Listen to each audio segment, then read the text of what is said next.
Kehadiran 4 menteri hari ini semakin membuktikan apa yang diomongin kuasa hukumnya adalah pepesan kosong.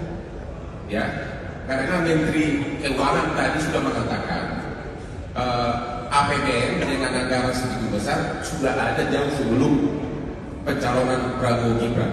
Yang paling penting lagi, item bansos ternyata tidak naik. Ya, Ibu Risma tadi mengatakan justru bansos itu tidak naik.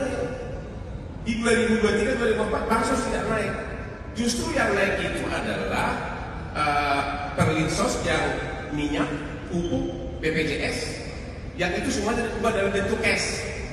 Jadi tuduhan bahwa bansos naik dipakai Jokowi untuk membeli suara pemilu adalah fitnah pepesan kosong belaka. Ya, yang jadi kan item 2 tadi kan 3 bansos, 1 PJ itu sudah terpatahkan semua. Yang ketiga soal apa tadi? Soal apa nih? 1 bansos, 1 PJ, 1 lagi apa? Udah lupa saking senangnya mau menang. Ya? Gak bisa dibuktikan. Gak bisa dibuktikan apa dan suara pun dia bisa buka itu. Sirekap. Ya Sirekap udah pakai ada 3 item permohonannya bansos hari ini mau dibatalkan. Sirekap itu bawa ahli segala macam. Padahal cuma 1 jawabannya. Karena Sirekap nggak dipakai untuk menghitung suara, yang dipakai adalah manual dan berjenjang, maka Sirekap sudah out. Nggak ada gunanya lagi. Kalah lagi tuh. Terus kemudian PJ gubernur itu sudah dibuktikan, nggak ada masalah. Jadi 3 item itu sudah gugur semuanya. Mengenai suara pun dia nggak bisa buktikan apapun. Nggak bisa dibuktikan suara, harus suara berapa. Malah yang paling menggelikan adalah 01 hanya bawa 2 suara dipersoalkan melawan 90 juta. Makanya saya bilang udahlah kuasa hukum 01 dan 03 pulang aja pepesan kosong dulu lalu ngomongin ya. Udah ya.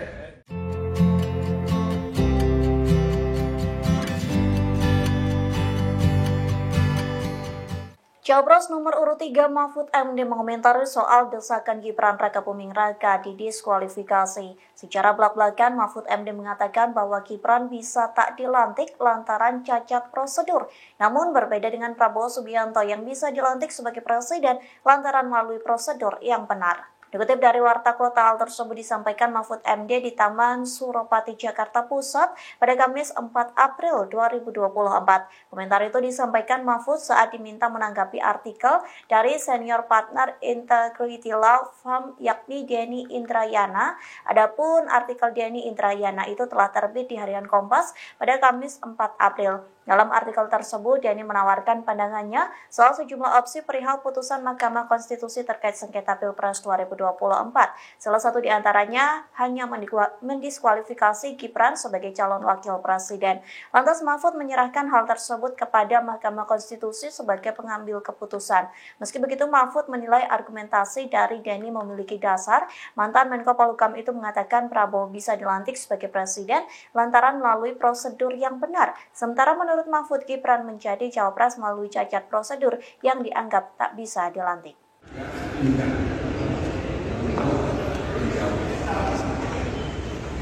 Karena masih belum dapat jawaban dari mereka. Tapi ini normal sekali. Jadi kita belum dapat gambaran yang jelas. Selain jawaban-jawaban, selain penjelasan yang normal.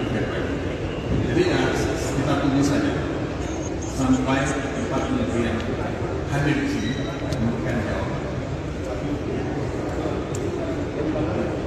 Ya.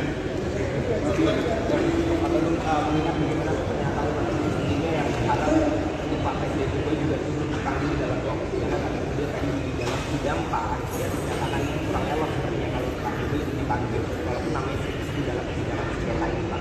Ini sudah pertama lalu yang kedua soal apakah ada ekspektasi tersendiri terhadap keterangan yang nanti jawaban juga akan diberikan oleh saya jawab pendek aja ya Risma misalnya sebagai kepala pemerintahan kita presiden.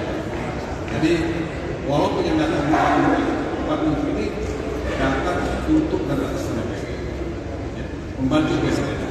Jadi ujung-ujungnya tetap di presiden. Ya. Jadi menurut saya kalau kata oleh Pak Arief Hidayat tidak elok. Saya kasih Pak Arief Hidayat sangat bijaksana. Ya. Dan saya pribadi tidak mau tidak proporsional. Jadi kita serahkan aja pada majelis hakim. Kalau kita memaksakan, itu kita seperti melakukan hal yang disebut sebagai overplay atau overplay. Oke, makasih ya. Mensos. Ini penting supaya bagi kita penting juga ini. Bapak dan Ibu hadir ke sini itu atas perintah Presiden untuk menghadiri dengan penugasan atau dengan izin. Mohon bisa direspon. Dengan izin, dengan penugasan atau dengan sepengetahuan Presiden. Terbuka saja, ini di sidang yang terbuka untuk umum, nggak ada masalah. Silakan Pak Menko.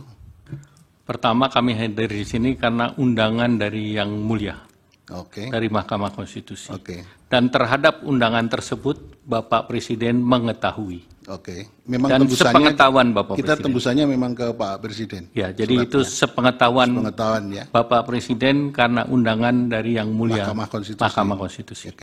Baik, terima kasih Ketua. Sedikit saja ini Pak Menko PMK, Pak Menko Equin, Bu Menteri Keuangan dan Bu Mensos. Ini penting supaya bagi kita penting juga ini.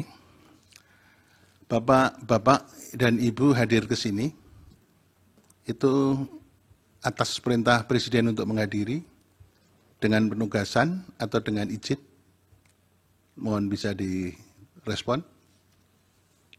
Dengan izin, dengan penugasan atau dengan sepengetahuan Presiden.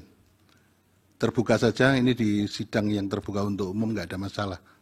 Silakan Pak Menko.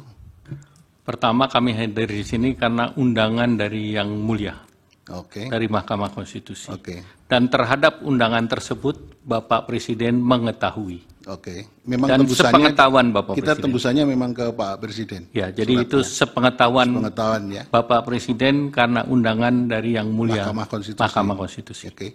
Pak PMK juga begitu sama ya. Ya aman sama kan Pak. Yang Mulia. Ya. Bu Menteri Keuangan sama ya. Bu Mensos mengenai substansi yang harus disampaikan di sini itu sepengetahuan Presiden atau tidak? Arahan Bapak Presiden untuk menyampaikan semua sesuai Apa dengan adanya. tugas dan fungsi Apa adanya masing-masing gitu ya. kementerian seluas-luasnya. Oke, terima kasih Pak. Saya kembalikan Pak Ketua. Baik, silakan Prof. Saldi. Terima kasih. Ini sebagai catatan saja ya untuk kita semua termasuk terutama untuk Pak Menteri dan Bu Menteri. Jadi yang kami tanyakan tadi itu semuanya bersangkut dengan dalil yang ada dalam permohonan. Jadi nanti itu akan membantu kami mahkamah untuk mengambil posisi mahkamah di mana. Nanti susunan struktur jawabannya kira-kira begini. Ini dalil pemohon, itu kemudian dijawab oleh termohon, kita akan jelaskan apa jawaban termohon, kemudian apa yang dijelaskan oleh pihak terkait, kita akan ambil, apa yang dijelaskan oleh Bawaslu.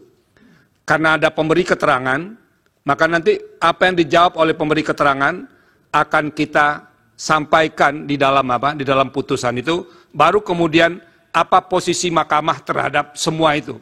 Makanya kami mengundang bapak-bapak dan ibu-ibu supaya kami memiliki pemahaman yang komprehensif tentang apa yang didalilkan oleh para pemohon ini.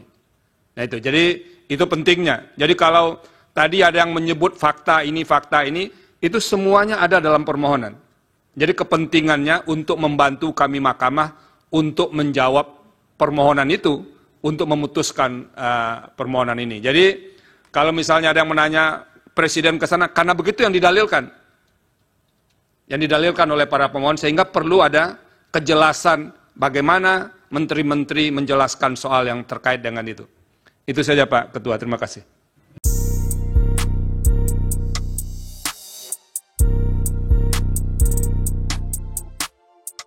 Sidang sengketa hasil Pilpres 2024 masih digelar di Mahkamah Konstitusi atau MK hingga hari ini Jumat 5 April. Berbagai saksi dan ahli hingga 4 Menteri Presiden Joko Widodo dihadirkan dalam sidang tersebut. Di tengah hiruk-pikuk sidang MK, Presiden terpilih Prabowo Subianto justru mengunggah kebersamaannya dengan Jokowi. Momen itu diunggah Prabowo melalui akun Instagramnya pada Jumat 5 April. Dalam potret itu terlihat Prabowo duduk berdua dengan Jokowi di Istana Negara. Saling berhadapan, keduanya bicara serius secara empat mata. Sayangnya hingga saat ini belum diketahui isi dari pertemuan tersebut, terlebih Prabowo tak memberikan keterangan apapun di kolom captionnya.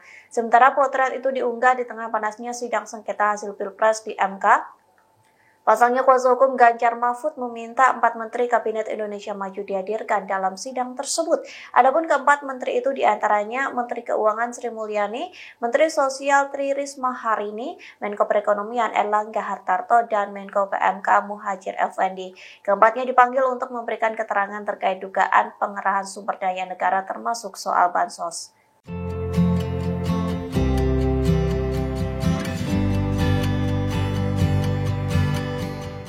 Presiden Joko Widodo memberikan respons seusai 4 Menteri Kabinet Maju diundang Mahkamah Konstitusi menjadi saksi di sidang sengketa hasil Pilpres 2024 pada Jumat 5 April.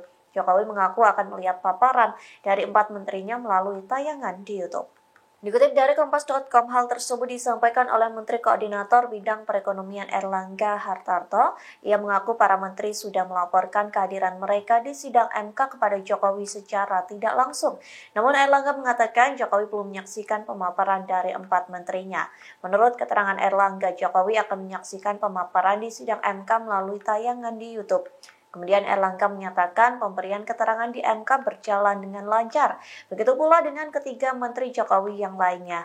Pasalnya Erlangga mengatakan pemerintah sudah berkoordinasi dengan baik sehingga tidak ada kendala. Diketahui 4 Menteri Jokowi yang hadir di sidang MK, selain Erlangga yakni Menko PMK Muhadjir Effendi, Mensos Tri Risma Harini, dan Menteri Keuangan Sri Mulyani. Jadi sebetulnya kunjungan Bapak Presiden itu kan bukan sekarang saja. Yaitu memang salah satu pola kepemimpinan beliau. Saya sangat paham karena saya pernah mendampingi satu periode dengan beliau. Ketika membagi KIP, Pak Presiden selalu membagi KIP ke daerah-daerah. Tujuannya apa? Untuk memastikan bahwa kebijakan beliau memang landed, memang terdeliver di lapangan. Dan Bapak Presiden itu selalu menekankan pentingnya segera belanja APBN pada awal tahun. Karena itu, DIPA itu pasti diberikan pada November bahkan September. Sehingga pada Januari sudah kick off semua program, termasuk bansos. Dan disitulah Presiden turun ke lapangan untuk melakukan pemantauan, mengecek apa betul semuanya sudah terdeliver. Sekaligus untuk mendapatkan feedback, umpan balik dari yang dijadikan sasaran dari bansos itu. Karena itu sering mesti kita undang, kita kumpulkan mereka, misalnya sampai 1.000 orang, untuk ketemu dengan beliau, untuk melakukan dialog. Nah, itu sebetulnya simbolik saja. Taruhlah dia berkunjung 100 titik, Bapak-Bapak. Kemudian beliau akan membagi PKH. PKH itu 10 juta keluarga penerima manfaat.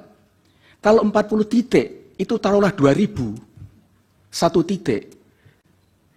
Berapa? Kan hanya 800.000. Masa 800.000 kunjungan beliau bisa mempengaruhi seluruh Indonesia?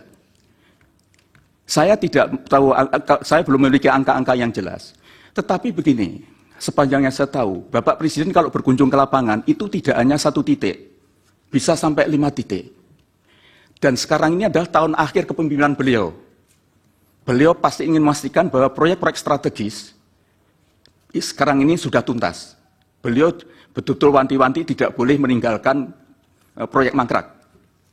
Karena sekarang ini kalau beliau berkunjung, pasti meresmikan program-program strategisnya bersamaan dengan kemudian mengecek keadaan bansos, mengecek yang lain. Jadi biasanya lebih dari 5 titik. Menurut saya, kalau ada daerah kok sering dikunjungi oleh Presiden, kemungkinan besar di situ banyak proyek malahan. Proyek dari strategi nasional yang diberikan kepada daerah itu.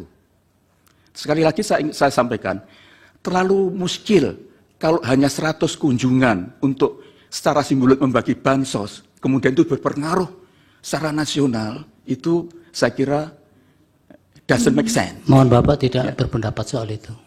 Mohon maaf. Ya. Ya. Saya kira itu yang bisa saya sampaikan. Terima kasih Yang Mulia. Mohon maaf kalau kurang berkenan. Baik, sebentar Prof. Bagaimana kepatuhan ketaatan adresat putusan DKPP? Ya, kemudian yang kedua, ini kembali ke atas, persoalan yang menyangkut pencalonan. Persoalan pencalonan itu sangat keras muncul dalam persidangan mahkamah sekarang ini. Ya, jadi berkenaan dengan KPU, langsung melaksanakan putusan Mahkamah nomor 90 tanpa merubah PKPU, langsung diduga ada macam-macam hal yang terjadi pada waktu proses pencalonan sampai penetapan pencalonan. Itu mohon bisa disampaikan ureanya di persidangan ini. Ya, kemudian yang berakhir pada amarnya, kemarin itu juga muncul di persidangan ini, amarnya yang pertama, memberi sanksi kepada seluruh anggota KPU dengan teguran tertulis, ya, teguran keras, gitu. Teguran keras, peringatan keras terakhir, gitu ya. Nah ini terakhir, ya besok kalau ada pelanggaran lagi ya harus dibuang. Ya, jangan terus kerasnya keras terus, terakhir terus sampai enggak selesai gitu ya kan itu. Nah itu ya. Jadi ada itu. Ini supaya bisa dijelaskan kepada kita. Download Tribun X sekarang. Menghadirkan lokal menjadi Indonesia.